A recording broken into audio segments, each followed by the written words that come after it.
My name is Alara Merritt. I am 45 years old. For 27 years, I served this country as an officer in the United States Cyber Defense Command. I have led operations most people will never hear about. I have worn the weight of secrets that kept others safe while silently losing pieces of myself along the way. But the worst betrayal I ever faced did not come from foreign adversaries. It came from the people who were supposed to love me the most, my own family. And it happened in a courtroom. I still remember the way they looked at me that morning. My parents, my younger brother Lucas, his wife Eva. Faces I had known all my life, suddenly unfamiliar, cold, rehearsed. They called me a failure. They mocked me for abandoning the family while I was busy serving in uniform. They said I was mentally unstable, unfit to make decisions, unworthy of what they believed I no longer deserved. They demanded everything. The house I grew up in, the assets I had quietly accumulated through decades of sacrifice, even custody of my own name, my place in our family's history. I stood there in full military uniform, listening to my own mother speak about me as if I were a stranger. My father nodding solemnly, as if this courtroom drama was somehow breaking his heart. Lucas and Eva sitting side by side, hands clasped like heroes in their own story. And for the longest time I said nothing. I let them talk. I let the world believe I was what they painted me to be: cold, selfish, broken. Because you see, I wasn't interested in winning the crowd. I was interested in something much bigger: the truth. And when my moment came, I reached for the one thing I had carried with me all along: a single sheet of paper. I approached the judge, slow, deliberate, every step echoing in the tense silence of that courtroom. I placed the paper down. I looked him in the eye, and I said calmly, "Sir, with your permission, I believe this should be read before any further ruling is made." He adjusted his glasses. He read the first line, and then the second. And I saw it, the shift. His face changed. His eyes widened. He set the paper down and lifted his gaze toward the bailiff. "Close the doors," he said, his voice steady but sharp. "No one moves." My parents went pale. Lucas froze, confusion flashing across his face. Eva whispered something I couldn't hear, her hands trembling. And then they came, federal agents, uniformed officers, moving fast and silent. The courtroom erupted, gasps, footsteps, the sound of metal as handcuffs clicked into place. I did not move. I did not speak. I simply stood watching the walls of their carefully crafted lies collapse in real time. The truth is, I could have fought them sooner. I could have screamed, accused, made noise. But that's not who I am. I am a soldier. I know how to wait. I know how to gather. I know how to strike once and with precision. What they never understood is that while they were busy playing petty games over inheritance and family status, I was unraveling something much darker, much deeper than any of them realized. They thought they were robbing me of money, of property, of dignity. They didn't know they were exposing themselves to a reckoning that would leave none of them untouched. And as the judge ordered the arrests, as my family sat there stunned and broken, I felt nothing. No triumph, no rage, just a quiet certainty. Some battles are not fought on distant shores. Some battles happen in quiet rooms under fluorescent lights, with the weight of years pressing down on your chest. This was my battlefield, and I had already won. The paper I placed on the judge's desk wasn't just evidence. It was the culmination of months of silent endurance, quiet investigation, and a refusal to let betrayal rewrite my story. They mocked me for failing. They demanded everything. All it took was one sheet of paper to change everything. And the moment those courtroom doors closed, their fate, like their lies, was sealed. The first sign came quietly, the way most betrayals do. It was a Tuesday morning. I remember because I was sitting at the old kitchen table, sipping burnt coffee from a chipped mug, when the email arrived. Subject: confirmation of veteran relief enrollment. Sender: National Military Assistance Fund. I frowned. I hadn't applied for any relief program. I didn't need to. My military benefits were intact. My finances, though modest, were stable. At first I thought it was a scam. One of those phishing attempts that prey on service members. But then I saw it. The email had my full name, my military ID, my home address, this address. It even referenced deployment dates that weren't public record. Something twisted in my chest. I clicked through carefully. There it was, an application already approved for financial hardship assistance. The funds had been dispersed to an account I didn't recognize. I closed the laptop. My hands were steady, but I could feel the cold knot tightening in my stomach. Later that day, I made a quiet call to an old friend, someone in federal finance who owed me a favor. It took less than an hour for the pieces to start falling into place. This house had been refinanced 3 months earlier. The ownership had quietly shifted into the name of a shell company, the same company Lucas had been bragging about at Thanksgiving 2 years prior. The one he said was just a side hustle.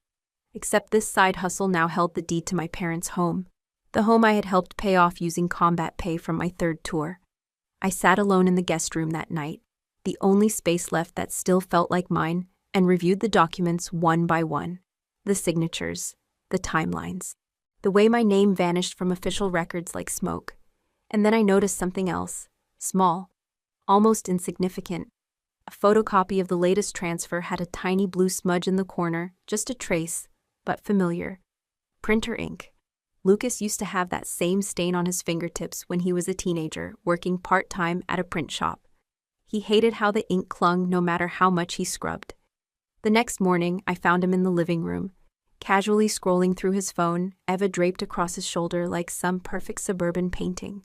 I held up the printed deed transfer. My voice was calm. "What is this, Lucas?" He barely glanced at it. "It's a business thing. Dad and Mom signed off. It's not a big deal." My mother's eyes darted toward my father. He cleared his throat but said nothing. I pressed. "Why is my name removed?" "Why wasn't I told?" Lucas shrugged. "You're never here. You don't need the house. We were just consolidating assets." I laughed softly, the sound brittle in my throat. "Consolidating, that's what you call it." Eva chimed in, then her voice syrupy sweet. "Alara, you've been through so much. I think maybe you're overreacting. This is just practical, for the family." The family, as if I wasn't part of that definition anymore. I looked at my mother, her hands were folded neatly in her lap, the diamond in her wedding ring, catching the morning light. She wouldn't meet my eyes. I tried one last time. "Did you know? Did you sign this?" Her voice was barely above a whisper. Lucas explained everything. "It's for the best." Something inside me cracked. Not loudly, not visibly, just quietly, like a hairline fracture spreading through glass. I nodded. Once. Then I left the room. No one followed me. In the hallway, I passed the mirror and caught sight of myself. The uniform, the medals, the silent witness to who I had been and who I no longer was. For the rest of that day, no one spoke of it again. We ate dinner like nothing had happened. Conversations about weather, grocery lists, television shows. But everything had changed. I lay awake that night, the faint scent of lavender from my mother's laundry soap clinging to the sheets, and I realized something cold and undeniable. This wasn't just about a house. This wasn't about money. This was a choice. They had chosen. And in that choice, they had already told me exactly where I stood. Outside. The lawsuit came 2 weeks later. I remember the weight of the envelope when I first held it, heavier than it should have been, as if the paper inside already carried the weight of betrayal. My name printed cleanly on the front, the Merritt family crest in the corner. It looked official, polished, cold. When I opened it, I read the words over and over, but for a long time, they made no sense. Plaintiff Lucas Merritt. Defendants Alara Merritt. Claim misappropriation of family trust funds. Undue influence. Emotional distress. Emotional. I felt the blood drain from my face. My hands didn't shake. They never do. But something inside me, something fragile, collapsed. I had faced IEDs, rogue drones, cyber attacks designed to cripple entire systems. But this was different. I wasn't being attacked by strangers. I was being erased by the people who were supposed to be mine. By noon, the story had hit the local news. By evening, it had gone regional. Decorated Army colonel sued by family over alleged financial misconduct. Sources say veteran took advantage of elderly parents. The images they used were carefully selected. My stern military ID photo. A blurred shot of me in uniform with arms crossed. The kind of pictures that made me look cold, unreachable, dangerous. I didn't watch the news, but the calls started coming anyway. Friends I hadn't spoken to in years suddenly felt the need to check in, their voices strained, careful, walking that invisible line between curiosity and judgment. Some didn't call at all. By the end of the week, the silence was louder than the headlines. I remember sitting in the corner booth of the cafe downtown, one I used to visit with my mother when I was home on leave. The waitress recognized me. I could tell by the way her eyes flicked between me and the TV above the counter where the news anchor's polished voice recounted my supposed crimes. I left without ordering. I kept to myself. I said nothing publicly. In the army, you learn that sometimes the worst thing you can do is overreact. You wait. You gather. You watch. But inside, the betrayal sat like a stone in my chest. Heavy, unmoving. I received an email from my commanding officer offering temporary administrative leave to handle personal matters. The wording was polite, but the meaning was clear. I was becoming a liability. I took the leave. I didn't argue. I needed the time anyway. The days blurred. I spent hours sifting through legal documents I never thought I'd have to read. Asset lists, family trust agreements, financial records going back decades. Lucas claimed that I had manipulated our parents into signing over control of the family's assets during one of my leaves from deployment. He accused me of using psychological pressure, leveraging my military authority to intimidate them. The language was designed to sting, to twist my years of service into something ugly. I could have called him, could have gone to the house, could have demanded an explanation, but I didn't. Instead, I sat in the quiet. I let the world swirl around me, the news, the whispers, the sideways glances. And I thought about the look on my mother's face when I first stepped through the door after Syria, how even then there had been something distant in her eyes. I thought about the casual way Lucas had brushed off my questions about the deed, the practiced softness in Eva's voice when she spoke to me, too sweet to be real. I thought about all the times I had come home, believing that no matter how hard the world outside became this house, these people would be my constant. And I realized that home didn't exist anymore. I wasn't fighting to keep a family. I was fighting to expose a truth. The difference mattered. And so I stayed silent. I didn't rush to clear my name. I didn't feed the rumors. Because sometimes the loudest thing you can say is nothing at all. I don't know the exact moment when suspicion became certainty. Maybe it was the way Lucas started avoiding direct eye contact when I asked simple questions, or the way Eva always smiled too perfectly, her words just a little too polished, her tone dipped in sweetness but leaving a bitter aftertaste. Or maybe it was me. Maybe I had spent too long living in a world where patterns meant survival, where reading between the lines could save lives. Maybe I was just imagining things. That was the part that scared me the most. Because once you've seen enough betrayal on the battlefield sometimes, your mind starts creating shadows where none exist. But this didn't feel like shadows. It felt real. It started small. A discrepancy in a bank statement. A company name, Valen Group Holdings, that kept appearing in documents linked to the family trust. At first I thought nothing of it, but then I looked closer. Valen Group didn't exist 5 years ago. No public records, no real office. Just a name attached to shell corporations and real estate transactions. Lucas was listed as the chief financial officer. I sat in the dim glow of my laptop, night after night, cross-referencing data with quiet precision because this was what I was trained to do. The same methods I once used to trace terrorist financing in war zones, I now used to follow my own brother's paper trail. And what I found chilled me. Large sums of money flowing through accounts linked to veteran assistance programs. Loan applications filed under names I recognized soldiers I had served with. Some of them deceased, some very much alive but unaware. At first I thought it was identity theft, but then I saw Eva's name. Her so-called counseling service, the one she'd casually mentioned at family dinners as her new passion project, was nothing more than a front. A list of patients revealed familiar names, mostly veterans, men and women I vaguely remembered from local ceremonies or VA hospitals. And suddenly I could see it. The scheme, the way it worked. They weren't just taking money, they were stealing identities. Using the vulnerability of veterans people like me to create fake profiles, apply for grants, launder money through Lucas's company, and then bury the evidence under layers of fabricated mental health services. It was elegant in a sick way. And the worst part? My parents' signatures were on everything.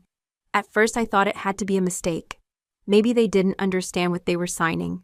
Maybe they'd been manipulated, maybe, but the dates told a different story.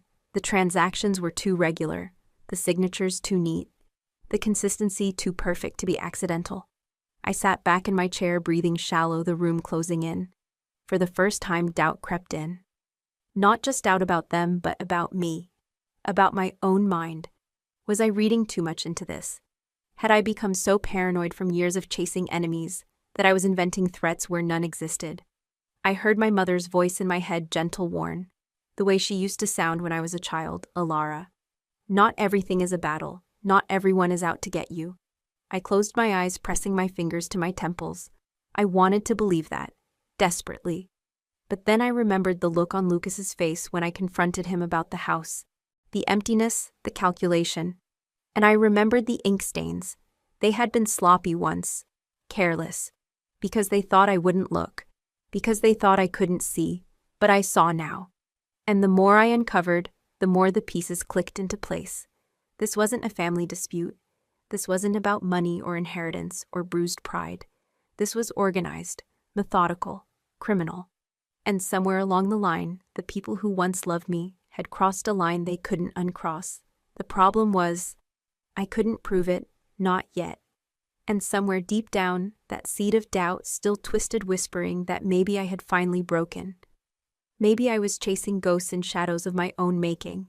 But I kept digging, because even if I was wrong, I had to know. And if I was right, then this wasn't just my family's shame. It was something far, far worse. There's a kind of silence that doesn't come from noise fading, but from people pulling away. At first, it was subtle. Calls that used to come every week suddenly didn't. Texts sat unanswered. Invitations stopped arriving. Friends I'd known for years, some from my earliest days in uniform, others from local community events, began to vanish from my life one by one. Not in any dramatic way. Just gone. Fading like fog. Even my old commanding officer, the one who once told me I was the steel backbone of his unit, began to sound different on the phone. Careful, measured. I could hear the quiet shift in his voice when he said things like, "Maybe you need time to reset, Alara. Maybe you've been under too much pressure for too long." I told him I was fine. I wasn't. And the more I stayed silent, the more the distance grew. The lawsuit had made me toxic. No one wanted to be near the wreckage. Not when the headlines made me look like a manipulative soldier exploiting her own family for financial gain. I stopped going to the cafe. Stopped going to the gym. Even the grocery store became something I planned with surgical precision, in and out before the stairs could sink too deep. It was easier to be invisible. But the loneliness, it carved me out from the inside. I had faced isolation before in foreign deserts, in undisclosed bunkers, but this was different. This was personal. This was the kind of isolation that whispered you were never really loved to begin with. And still, I stayed quiet, because underneath the despair, underneath the bone-deep exhaustion, something else was building. I call it the hum. It's that faint vibration in your mind when instinct tells you there's more. Something you haven't seen yet. A thread buried deep, waiting to be pulled. And so I began to pull. I started small. Old contacts, favors not yet expired, quiet conversations in encrypted channels, no paper trails. I re-examined every document tied to Lucas's company, every grant Eva's therapy practice had applied for. I combed through public records, social media, financial disclosures. Most nights I worked in the dark, the only light coming from my laptop screen. The house around me asleep, the silence thick enough to suffocate. I felt the despair rising more than once. There were nights I caught myself whispering out loud, half to myself, half to ghosts. What if they're right? What if this really is just me unraveling? But the data didn't lie. Patterns emerged. Connections that hadn't been obvious before. Transfers timed too perfectly with my deployments. Fake clients linked by IP addresses. Duplicate signatures. Digital fingerprints I had spent years of my military life learning how to find. And then, a break. One flagged transaction. A payment routed through a foreign-owned bank I recognized from prior classified work. It wasn't just domestic fraud. It was bigger. It was international. For the first time in weeks, something shifted in my chest. Not relief, Not yet, but the tiniest flicker of oxygen in a room that had been sealed shut. I could feel my pulse settle, my breath even out. The despair pulled back just slightly like a tide. I wasn't imagining this. I wasn't broken. There was something here, something dangerous, something deliberate, and I was the only one willing to see it. That flicker of hope wasn't much, but it was enough. I started to sleep again, restless, shallow, but sleep nonetheless. I started to eat real meals instead of living on stale coffee and adrenaline. I started to remember who I was. They had taken my reputation, my sense of belonging, my name in some circles. But they hadn't taken my mind, not yet. And that was enough to keep going. I knew the fight ahead would be ugly. That whatever I was uncovering wasn't just a family betrayal, it was something far larger, far more dangerous. But for the first time in a long time, I felt steady. I felt ready. And in the quiet, I made myself a promise I would not let this end in silence. There's something mechanical about investigation. It's not like the movies, no sudden light bulb moments, no dramatic music swelling as you crack the case. It's slow, meticulous, tedious. It's hours of looking at lines of numbers until your eyes blur, of tracing names through databases that lead nowhere, of staring at screens until doubt becomes your constant companion. But the funny thing about patterns is, they always leave traces. I started with what I knew: Lucas's company, Valen Group Holdings. I already had the surface-level information: shell companies, asset shuffling, questionable bank accounts. But I knew that wasn't enough. Not for what I felt in my bones. Not for what I knew was still hiding. I pulled up my secure laptop. Even though I was on administrative leave, some doors never fully close when you've spent your life in military intelligence. I wasn't breaking laws. I was bending them. At first, the transactions looked ordinary: business expenses, equipment rentals, consulting fees. But I wasn't looking for what was there, I was looking for what shouldn't have been.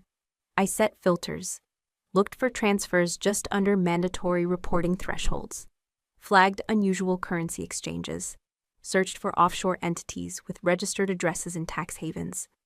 Hours blurred into days. And then I saw it: a payment routed through a foreign-owned bank flagged years ago for laundering cyber ransom payouts. A name appeared: indirect, buried 3 layers deep, but there: Pavan Risk Management.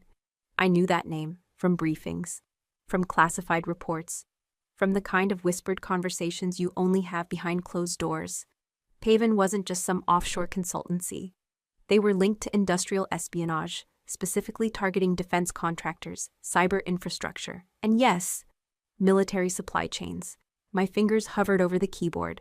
This wasn't just about money. This was about information. I dove deeper. Another transaction, another name, and then another. Eva's therapy practice, the one I had always dismissed as harmless, was receiving payments from small nonprofit organizations tied to veterans' mental health. On the surface, it looked like she was consulting on PTSD recovery programs. But the amounts were too high. The timing was too perfect. And then the final piece clicked. Many of those veterans were people I had served with, or people connected to bases I had been deployed from. And some of those names weren't even real. They were fabricated identities used to apply for aid programs, grants, and even my heart stopped when I saw it: military clearance renewals. Clearance renewals. I felt my breath catch. The scheme wasn't just about stealing money, they were extracting personal data. Data that in the right hands or the wrong ones could open doors to restricted systems. Systems that held national security secrets. I sat back, the weight of what I was seeing pressing down on me like lead. Lucas wasn't smart enough to have designed this. Neither was Eva. This was bigger, smarter. Someone else was pulling the strings. They were just the willing hands. I rubbed my eyes, exhausted. But I kept going. I cross-checked timestamps, traced IP addresses. Every thread I pulled revealed more rot. Offshore accounts tied back to contractors flagged by the Department of Defense. Temporary businesses dissolved overnight after receiving government funds. Anomalous login attempts into restricted military networks, from devices traced to civilian locations. I felt sick.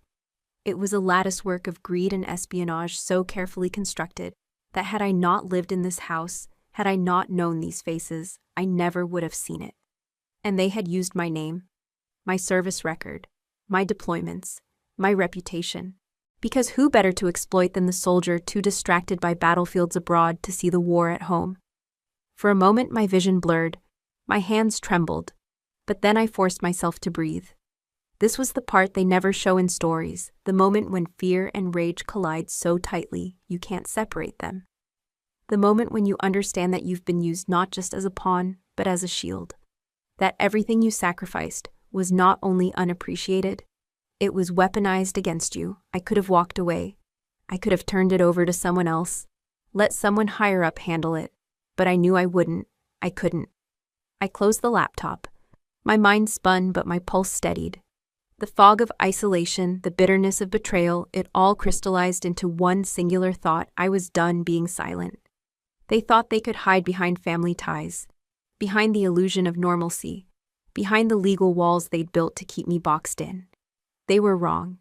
I didn't have all the answers yet, but I had enough to know that I was standing on the edge of something far more dangerous than a family dispute. And this time, I wasn't backing down. The next crack in the illusion came faster than I expected. I had barely begun to process the magnitude of what I'd uncovered when something else shifted. It started with a name buried in a data packet, so small, so easy to miss. The name was in the metadata of one of Eva's supposed therapy reports. An encrypted communication tagged to an IP address outside the US. The name Arvos International. To most people meaningless. To me it rang alarms deep in my bones. Arvos was not just some corporate shell. They were flagged years ago by Joint Cyber Command for covert intelligence operations, specifically extraction of sensitive defense technologies, destabilization of allied security networks, targeted infiltration through civilian channels. And somehow Eva was connected to them. I remember sitting at my desk staring at the name, my fingertips cold despite the heat of the room. It was like falling through ice. Everything suddenly too quiet, too still. And then the phone rang. It was an unlisted number. I almost didn't answer. Almost. The voice on the other end was distorted, mechanical. Male or female, I couldn't tell. "Stop," it said. "This isn't your war. Walk away." I stayed silent. The voice clicked off. The line went dead. I lowered the phone slowly, my heart pounding harder than any battlefield had ever made it pound. This wasn't just about fraud anymore. It was about surveillance, about control, about people who were watching me far more closely than I had realized. The next night, another call. Different number, same message. "Leave it alone." I didn't sleep. Every sound in the house became amplified. The creak of floorboards, the whisper of the wind against the windows. I felt like prey inside my own skin. My breathing shallow. My hands restless. It reminded me of my first combat deployment. The days before the first real ambush. The way your body knows before your mind catches up that something is wrong. The way your senses sharpen while your soul shrinks. And the dreams started. I don't even know if I'd call them dreams. More like fragmented memories. Of childhood. Of the first time Lucas pushed me into the lake and I almost drowned. Of my father pulling me out, his face blank instead of frightened. Of my mother standing on the dock, not moving, not calling my name. Of the night I took my oath to serve, how Lucas hadn't even come to the ceremony. How Eva had made a joke about me playing soldier that I laughed off because I thought it meant nothing. I woke up sweating, disoriented. The calls kept coming, 3 in one day. Then silence for 48 hours. Then another at 3:17 a.m., waking me from restless sleep. This time the voice was different, softer, almost familiar. "I'm warning you.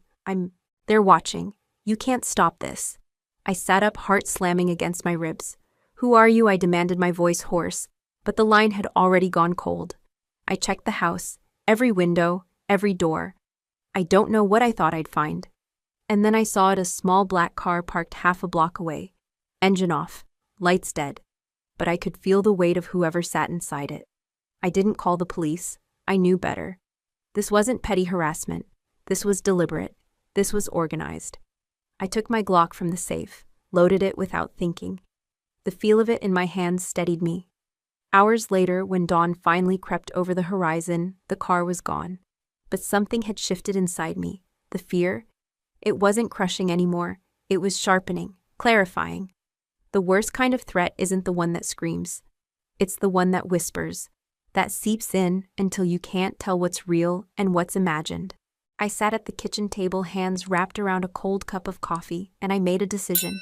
No more waiting. No more hoping the truth would reveal itself. I would find it. I would expose it.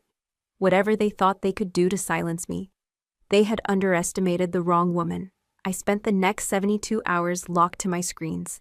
Every connection Eva had made. Every overseas call Lucas had routed. Every false identity. Every forged document. Every alias. And then I found the message. Buried inside an encrypted attachment on Eva's patient files was a single line of text in broken code, package secured. Clearance updates pending, awaiting extraction, package, clearance, extraction. I wasn't just dealing with thieves, I was dealing with operatives. I exhaled slowly, my breath shaking, and the memories returned clearer this time. The look on Lucas's face when I shipped out for Afghanistan. The way Eva's smile never quite reached her eyes. And beneath it all, the voice of my drill sergeant on the first day of training: always assume the enemy is closer than you think. I finally understood. They weren't just close. They were already inside the walls. I knew it had to end face to face. All the data, all the encrypted messages, all the hidden transactions, I had them. But none of it mattered until I stood in front of the people who had set this in motion and looked them in the eyes. I wasn't prepared for how much it would still hurt. I asked them to meet me at the house I was born in, the house I thought would always be home. When I arrived, they were already there. My mother sitting stiffly on the edge of the living room sofa, my father by the window, arms crossed, jaw tight. Lucas wasn't there, Eva wasn't either. Just the two people who had raised me, who had once held me through nightmares, who had once written me letters in desert wars signed love. Always Mom and Dad. The room was heavy, thick with history. I set the folder down on the coffee table without a word. They didn't reach for it. They didn't ask. I spoke first. My voice was even, deliberate. I know everything I said. The financial fraud, the identity theft, the connection to Arvos International, the clearance data being funneled offshore. My mother's face twitched, just barely. My father's eyes stayed flat. I continued. I know Eva's practice is a front. I know Lucas's company is a laundering machine. I know your signatures are on documents that make this more than just negligence. I paused. Tell me, I asked softly. Did you ever stop even once? Did you ever think about who I was to you before you signed your names to this? For a moment, just a moment. My mother's eyes filled with something almost like regret, but it vanished before I could name it. My father cleared his throat. Alara, I think you've misunderstood a great deal. This isn't what you think it is. I laughed. Quiet. Bitter. I'm not here for lies, I said. I'm here for one answer. Why? They looked at each other. A silent exchange. Then my mother spoke. You've always been distant, she began, her voice brittle. Even as a child. Always somewhere else. Even before the army, before the deployments. She swallowed hard.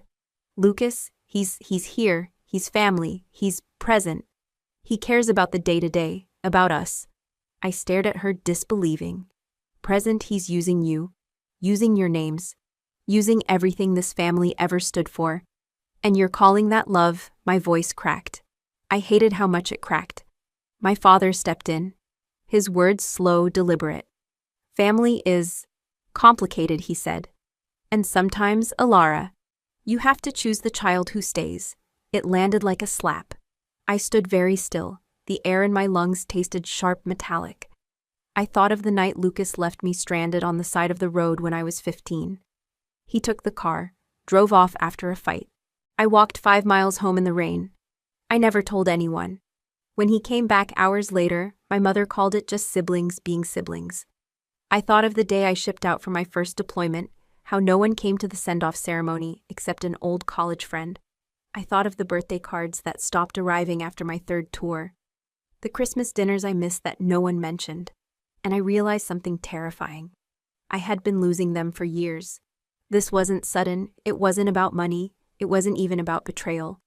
It was about belonging, and I had stopped belonging a long time ago. I stepped back, breath steady but thin. Family, I said quietly, isn't blood. It isn't history. It isn't obligation. I looked them both in the eye. Family is choice, I said. And I wasn't the one who stopped choosing. Neither of them moved.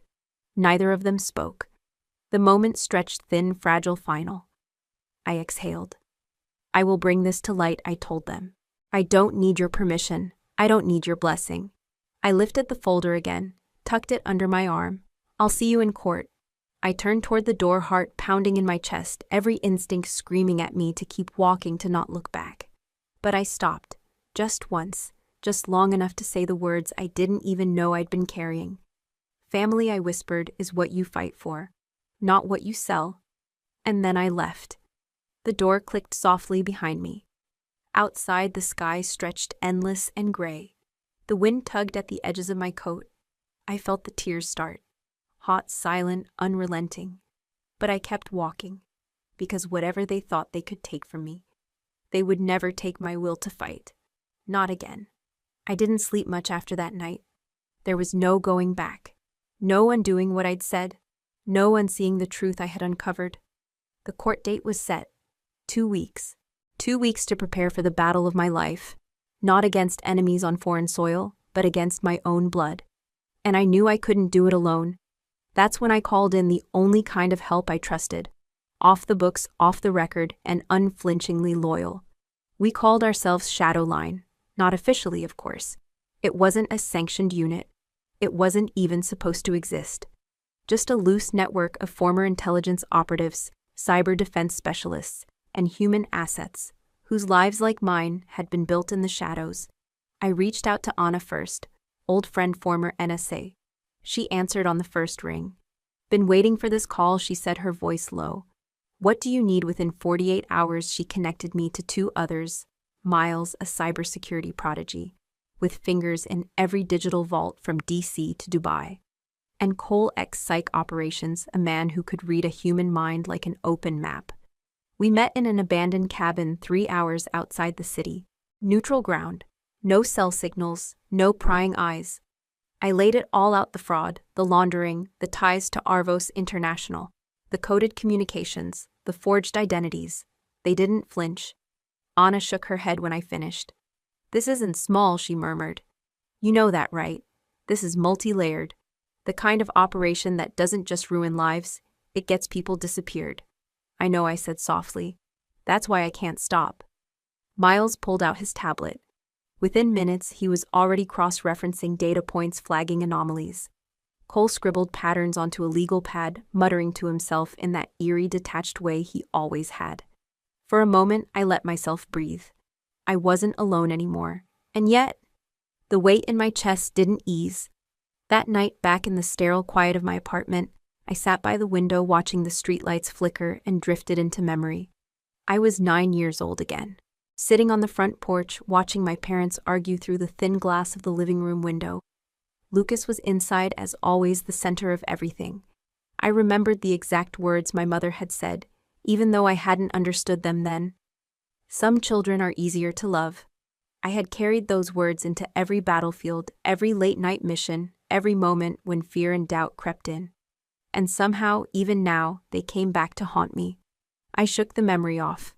Forced myself back to the present. I spent the next week preparing. We built profiles, we traced offshore accounts. We secured counterintelligence evidence that could stand in both civilian court and, if necessary, federal inquiry. But with every breakthrough came more danger. Another anonymous message appeared this time, not a call, but an envelope slid under my door in the dead of night. No return address. Inside, a single sentence typed in block letters. Stand down, or we take what's left. I burned it without blinking, because fear was no longer an option. By day 8, we had the full blueprint. A digital map of the financial web Lucas and Ava had built. Names, accounts, passcodes. We even traced physical meeting points between Ava and foreign intermediaries, one of them caught on surveillance leaving the embassy of a hostile state. It was more than enough. But the fear, quiet, corrosive, never fully left. I dreamed of Lucas's face, of my father's voice telling me I had never really belonged, of standing alone on the playground in 2nd grade while the other children huddled together, shutting me out. Even as an adult, even with a team, the feeling remained. Alone. But here's the thing about soldiers, about survivors. We move forward anyway. The night before the hearing, Anna handed me a small flash drive. "This is it," she said. "Everything you need to bury them." I nodded. "Are you ready for what comes after?" Cole asked, his tone unreadable. I looked him dead in the eye. "I've been ready my whole life." And I meant it. Because when family turns into the enemy, the war stops being about winning. It becomes about surviving. And tomorrow I intended to survive. The day of the hearing arrived with the cold clarity of a battlefield dawn. I dressed in my full uniform, not for theatrics, not for sympathy, but because it was the truth of who I was, who I had always been, long before they tried to rewrite my story. The courtroom was smaller than I expected. Pale walls, fluorescent lights, too ordinary for what was about to happen. Lucas sat across from me, flanked by Eva and their legal team. He didn't meet my eyes. Eva gave me a brittle smile, the same one she wore when she'd first joined the family years before any of this had begun. My parents sat in the second row. My mother clutched a tissue she barely used. My father's hands were folded motionless, his face carefully blank. I took my seat without a word. Their lawyer spoke first. A woman sharp as broken glass, her voice smooth, practiced. She painted me as cold, manipulative. A woman so consumed by ambition that I had stolen from my own blood. She spoke of sacrifice as if it were a vice, spoke of service as if it were abandonment. I sat still through every word. When they dragged out my deployments, when they framed my absence as proof that I was less of a daughter, less of a sister, I didn't flinch. When they suggested that the stress of war had damaged me beyond recognition, that I was unstable, perhaps even dangerous, I didn't blink. I had been called worse. By better, I thought of Afghanistan. The endless desert wind. The way the sun could bleach bone until it looked like polished ivory. The way we learned over and over that sometimes silence was survival. And so I stayed silent. Even when Eva took the stand, her voice trembling, her hands folded neatly in her lap, speaking of how she'd tried to reach me, how she'd watched me change, how she'd feared for the family. I said nothing. It was masterful in a way. The lies, the half-truths, the weaponized sentimentality. The judge listened, expressionless, and I waited. I waited through the legal jargon, through the carefully constructed character assassination, through the false tears and the rehearsed sympathy. Until finally it was my turn. I rose. I didn't look at Lucas, or Eva, or my parents. I looked only at the judge. "Your Honor," I said, my voice steady. "I won't waste the court's time with a defense of my character. That's not why I'm here." I reached into my case, pulled out a single sheet of paper. "I have one document to submit," I continued quietly. "I believe it will clarify the nature of this situation." I crossed the floor, every step deliberate. Placed the paper gently on the bench. The courtroom was silent, too silent. The judge adjusted his glasses, began to read. I watched the shift happen, slow at first, then faster. His eyes narrowed. His lips pressed into a thin line. He read to the end, then read it again. And then, without looking up, he spoke 4 words that changed everything. "No one leaves. Close the doors." The bailiff blinked, startled, then moved. The room erupted. Not in sound, no shouting, no chaos, but in breathless confusion. Lucas stiffened. Eva's eyes darted. My mother's hand flew to her mouth. My father's face finally broke the blankness, giving way to something I couldn't name, fear perhaps, or recognition. The doors closed. Locks clicked into place. And then they arrived. Federal agents, moving fast, controlled, purposeful. One headed straight for Lucas, another for Eva. A third stepped toward the bench, whispered something to the judge. He nodded sharply. Eva's voice cracked first. What is this? This is insane." Lucas rose from his chair. "We need to sit down," the agent ordered. "Now." I stood still. I didn't move. My heart pounded, but my breath stayed level. I had seen raids before. I had ordered them. But standing on this side of it, watching the slow dismantling of a lie built over years, it felt surreal, and in a way, inevitable. The judge cleared his throat. "Mr. Merritt, Ms. Merritt, you are being detained under suspicion of financial fraud, identity theft, and conspiracy to commit cyber espionage against the United States government." Eva crumpled first, tears spilling. Lucas's face twisted, not into guilt, but into pure rage. And still, my parents said nothing. I met my mother's eyes once, just once, but there was nothing left there to reach for. The agents moved efficiently, restraints clicked, papers gathered. The courtroom so full of polished lies moments before now lay stripped bare. I turned toward the judge. With the court's permission, I said softly, "I'd like to request immediate protective custody for any veterans whose identities were compromised, and an investigation into the laundering channels used." He nodded without hesitation. And just like that, it was done. No more silence, no more shadows, no more pretending. The paper had been enough. The truth had always been enough. The sound of the handcuffs was quieter than I expected. It wasn't the clatter you see in movies, no shouting, no slamming. Just the soft click of metal on bone. The calm, methodical movements of federal agents who had done this too many times before. Lucas didn't resist. He barely moved. Eva sobbed loud, unrestrained, her carefully painted mask shattered completely. She kept shaking her head, whispering over and over, "I didn't mean this wasn't supposed to happen." But Lucas, he was silent. His eyes found mine once, briefly. And for the first time in months, maybe years, I didn't see smugness. I didn't see cold calculation. I saw something else entirely. I saw defeat. I saw the boy I used to know, the one who built wooden forts in the backyard with me, who dared me to climb 2 high trees and held out his hand when I slipped. And for the briefest, cruelest moment, I almost felt sorry for him. Almost. The agents read the charges with mechanical precision: conspiracy to commit fraud, identity theft, cyber espionage, violation of national security protocols. Lucas didn't blink. My parents sat frozen, pale and brittle, as if one wrong movement would shatter them into dust. My mother's lips moved silently, mouthing words I couldn't hear. My father just stared. His hands still folded like this was some distant nightmare that hadn't yet touched him. I should have felt vindicated. But the truth is, I felt nothing, or at least nothing clean. I kept hearing my own voice in my head, the words I'd thrown at them. Family is choice. I'm not the one who stopped choosing. But part of me, some buried, bitter part, remembered something else too. I remembered the pressure we both grew up under, the expectations, the endless comparisons. Lucas was the golden child because he had to be. Because every time he faltered, my father's disappointment came down like a hammer.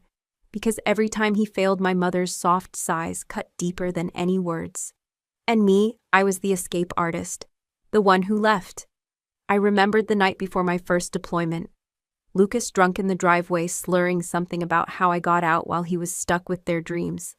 I remembered the way he looked at me, not with hatred, with envy. And that's the thing no one ever tells you about betrayal. It's rarely born from pure malice. More often, it's born from pain. The agents led them both past me. Eva wouldn't meet my eyes. Lucas did. And just before they pushed him through the door, he said it soft, almost inaudible. "They made me. I could have let it pass. Could have written it off as another lie. But I didn't. Because the truth, the real truth, is rarely black and white." I sat down. My knees trembled in a way the rest of me refused to show. My hands stayed folded. My breath stayed steady. But inside, something was splintering.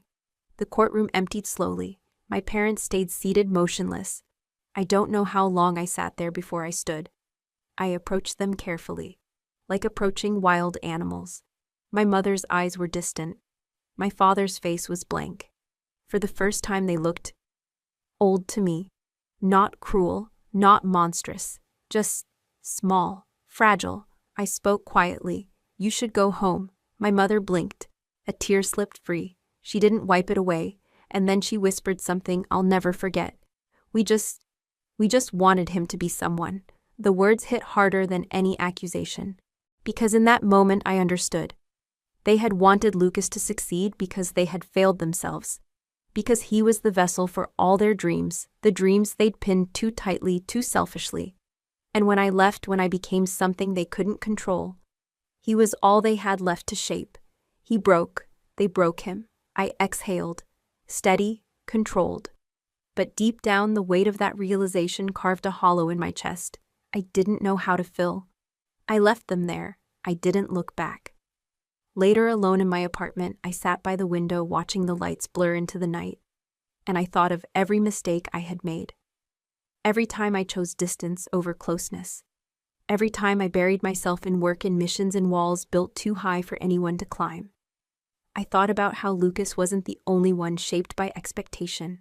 I thought about how maybe in some terrible way we were both broken by the same hands.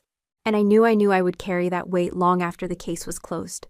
Because justice isn't healing, and winning isn't the same as peace. But still I had chosen. And that choice was mine. The world exploded before I even made it home. By the time I stepped through my front door, my phone was already vibrating non-stop calls, texts, news alerts. The headlines were everywhere. Decorated Army Colonel exposes family espionage ring. Hero or betrayer Alara merits, family scandal rocks, military community.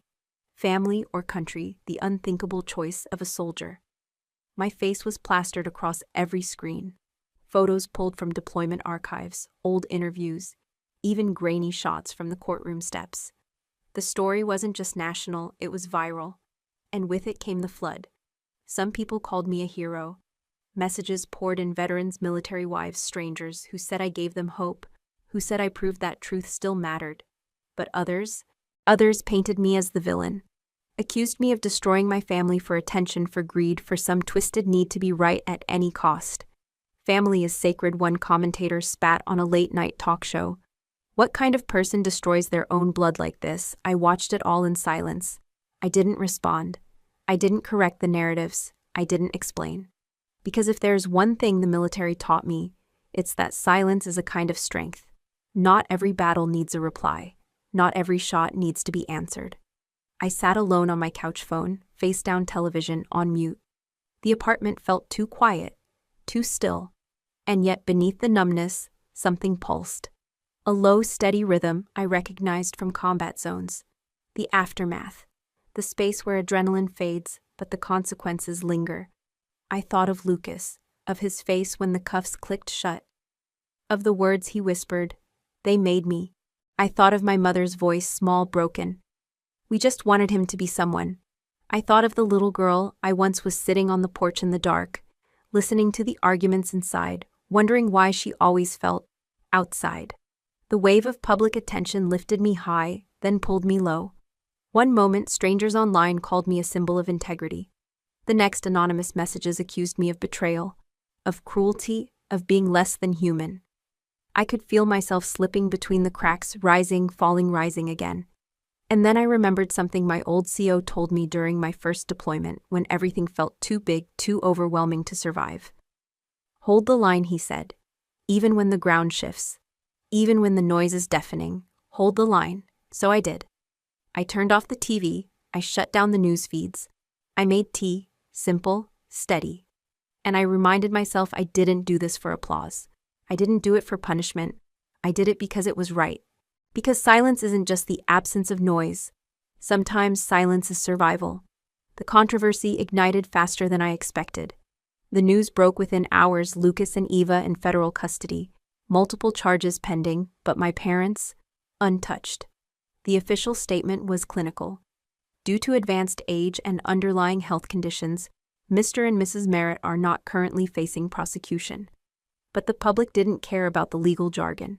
The backlash hit hard. Talk shows erupted. Commentators fumed. Social media split in two. Some said mercy was the right choice, that dragging frail elderly people through the courts would serve no justice, only cruelty. But others, many others, were furious. They signed those papers, one headline screamed. They watched this unfold, another insisted. Why do they walk free when others fall? The anger built tide after tide of outrage. Hashtags trended. Petitions circulated. Even people who had supported me in the beginning now questioned everything. I became the face of the scandal, whether I wanted it or not. Every camera pointed at me. Every microphone stretched closer.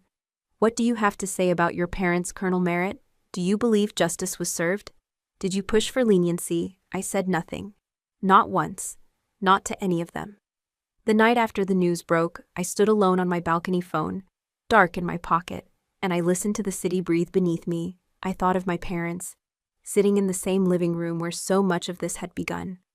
I imagined my mother's trembling hands, my father's glassy stare. I thought of the weight of their choices, the weight of mine, and I thought quietly, bitterly, how none of it felt like victory. I could still hear my mother's words, "We just wanted him to be someone." I could still see Lucas's face haunted hollow as they led him away. It would have been easy to speak, to issue a statement, to clarify that I had no hand in the prosecutor's decision, that this was never about revenge, that I hadn't sought their punishment, only the truth, but I didn't, because deep down I knew no words would matter. Not to the people who already hated me, not to the ones who wanted to crown me, and certainly not to the family I had already lost. So I held the line. I let the headlines burn. I let the world spin. And I remembered something an old intelligence officer once told me in a briefing room in Kabul. Words that had carried me through deserts, through battles, through years of invisible wars. Sometimes the loudest voice is the one that says nothing at all. I stayed silent, because silence is not surrender. Silence is survival. The first time I saved a life, I was 24 years old. It wasn't on the front lines. It wasn't in the chaos of combat. It was in a dusty medical tent, miles from anything that resembled civilization. A young corporal, barely more than a boy, bleeding out from shrapnel wounds. I remember the weight of his body as we lifted him. The way his eyes locked onto mine, terrified, pleading. I remember whispering over and over, "Hold on. Just hold on." And he did. That moment never left me, not through the years, not through the battles, not through the betrayals. And now, standing at the threshold of something new, I thought of him again. Because saving people doesn't always look the way you think it will. The Sentinel Foundation began with nothing but an idea, a whisper, a need. I funded it quietly at first. No press, no headlines, just a handful of trusted allies, people who knew what it meant to serve and to come home shattered. Our mission was simple: to protect those who couldn't protect themselves. Veterans defrauded, manipulated, discarded by systems too broken to notice. We offered legal aid, cyber defense, identity protection, counseling. But more than that, we offered something I had once gone years without: someone who believed you were worth saving. Some days it felt small, insignificant, like bailing water from a sinking ship. But then I'd see the letters, the quiet thank yous, the way a single intervention could change the course of someone's life. And I kept going. I thought back to the nights I lay awake in desert silence, listening for the crack of gunfire, the rush of helicopters, the fear that never fully left. I thought of the faces, friends who made it home in body but not always in mind, names etched into marble walls, stories that ended too soon. And I promised myself whatever time I had left, I would spend it fighting for them, for the ones who served, for the ones who were forgotten, for the ones who, like me, had been broken but refused to stay that way. People started calling me things: advocate, survivor, hero. But I didn't need the names. All I needed was the work. Because the truth is, I wasn't just saving others, I was saving myself. One case at a time, one life at a time. One quiet victory in a world still full of shadows. The letter arrived on a quiet Thursday morning. No fanfare, no headlines. Just a simple white envelope with no return address slipped into the pile of bills and advertisements. I almost didn't open it. But something, call it instinct, made me pause. I sat at the kitchen table, sunlight filtering through the blinds, the city humming softly outside. I slit the envelope open and pulled out a single sheet of paper. Handwritten. Neat. Careful. It began simply. Dear Colonel Merritt, you don't know us, but because of you, our family is still whole. I read it once, then again. They told me their story: how a fake veterans charity had drained their savings, how they'd nearly lost everything, how no one listened until someone from the Sentinel Foundation stepped in, stopped the fraud, recovered their funds, and protected them from future harm.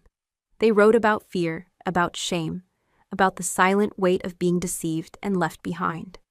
And then near the end they wrote something that caught in my throat. We thought we didn't matter, that no one would fight for us, but then you did. I sat very still. The letter trembled slightly in my hands, not from weakness, just something else. I thought of the first soldier I saved, the look in his eyes when we pulled him back from the edge. I thought of the weight of his life in my arms, the way time stretched and twisted in that moment. How everything else faded but the sheer determination not to let go. And I realized this was the same thing. Different battlefield, same fight. I felt something stir inside me, something unfamiliar, something I hadn't allowed myself to feel in longer than I could remember. A smile. Small, tentative, but real. I traced the words with my fingertips, the paper soft beneath my skin. I could almost hear their voices, see their faces, and for the first time in years longer, maybe I felt lightness. Not the absence of grief, not the erasure of what had happened, but the quiet truth that life could still offer small moments of grace. I folded the letter carefully, placed it in the drawer beside my medals. The city outside kept moving, the news kept spinning. The world remained loud and restless. But inside in that stillness, I held on to one truth. Saving people doesn't always come with applause. Sometimes it comes with silence. Sometimes it comes with a single letter. And sometimes that's enough. I stood by the water's edge as the first light broke across the horizon. The ocean stretched endless in every direction, quiet, unhurried. The air was sharp with salt, the breeze cool against my skin. I closed my eyes and listened. For the first time in what felt like forever, there was peace. Not the absence of memory, not the erasure of pain, but the simple quiet stillness that comes when you've carried the weight, faced the storm, and somehow made it through. I thought of every step that led me here. I thought of Lucas, of the boy he once was, the man he became, and the choices he made. I thought of my parents, of the things they gave me and the things they took away. I thought of the battles I fought overseas, the ones I fought alone in the dark corners of my mind, the ones I fought here on home soil where no one clapped, no one saluted, and no one kept score. And I thought of the people who still carried their own unseen wars, strangers, survivors, the voices I'd met through the Sentinel Foundation, who reminded me every day why the fight mattered. There's something you learn in the military that no one talks about. Much not every battle is loud. Some are fought in boardrooms, in courtrooms, in the quiet spaces between breaths where choices are made and lives are changed forever. Some battles you don't choose, but you fight them anyway. Not for revenge, not for recognition, but because sometimes the line between right and wrong isn't blurred at all, it's clear, and someone has to stand on the right side of it. I opened my eyes. The waves moved in steady rhythm. The wind whispered through the grass. And somewhere far behind me, the weight of the past no longer pressed quite so heavily on my shoulders. I let the silence stretch, let the air fill my lungs, because I'd learned something else too. Some battles are fought in silence, and sometimes that silence is the loudest victory. I stood there for a long time, just breathing, just being. And when I finally turned away, I carried that stillness with me, not as armor, but as grace. Before we say goodbye, we'd love to know. Where are you watching from? Is it a quiet morning with a warm cup of coffee or a late night where stories like this keep you company? Let us know in the comments. We read everyone with gratitude. And if this story touched your heart, please consider subscribing to the channel, not just to hear more stories like this, but to be part of a community that still believes in kindness, healing, and second chances.